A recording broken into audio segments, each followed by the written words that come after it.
Selon saint Thomas, la pauvreté, c'est manquer du superflu, la misère, c'est manquer du nécessaire. Alors crois-tu que dans nos sociétés modernes, il y a un malentendu sur le terme pauvreté et misère?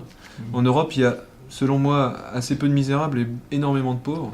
La pauvreté la plus visible, je me lis, en se traduisant par un manque de spiritualité. Sans éducation, sans réflexion personnelle, pas de possibilité de voir le désert dans une forêt de plastique. D'où ma question, la pauvreté volontaire est-elle un concept réservé aux couches sociales favorisées, une maladie de riches, un complexe de supériorité? Très probablement, oui. La fin, là, très probablement.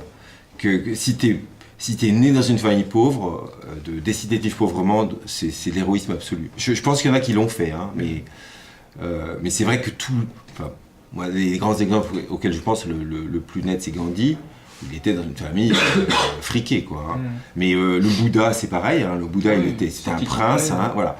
Alors, est-ce un luxe ou est-ce un chemin? Ça se discute. Parce que si tous les riches suivaient ce chemin, ça irait un peu mieux pour les pauvres aussi, je pense. Mais c'est pas certain, d'ailleurs. Il faudrait vraiment faire le modèle économique. Le pire dans la pauvreté, c'est peut-être que les riches renvoient... Je pense qu'un mec comme Sarkozy, il fait vraiment de la peine aux pauvres, quoi. Ça, c'est certain. J'en suis certain.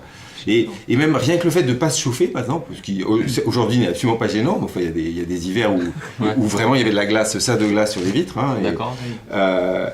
Et ben, ça fait que si je discute avec un clodo dans la rue, je discute sérieusement, je lui dis ça caille, et je lui dis pas ça pour me dire pauvre con, je te méprise, je vais aller me chauffer. Je dis ça caille parce que moi je trouve que ça caille vachement. Je lui dis où t'habites, t'as des bonnes couvrantes, parce que je sais que c'est hyper important, voilà, de vivre un peu comme les gens, je pense que ça te rapproche d'eux. Donc la fin de la question, t'as raison, c'est un luxe de riches. Il y a des pauvres qui sont arrivés, alors là j'ai pas d'exemple flash, mais c'est surtout des religieux auxquels je pense, donc des gens qui viennent de milieux pauvres et qui sont franciscains, donc qui vivent pauvrement et tout. Mais j'ai pas d'exemple laïque, on va dire, ou profane. Et je pense par contre que pour les pauvres, voilà, tu dis il y a vachement de pauvres en France et peu de miséreux, je suis d'accord. Le moine Clodo, il peut bouffer à sa faim. Mais par contre, sa misère, elle vient de ce qu'il est méprisé. Oui.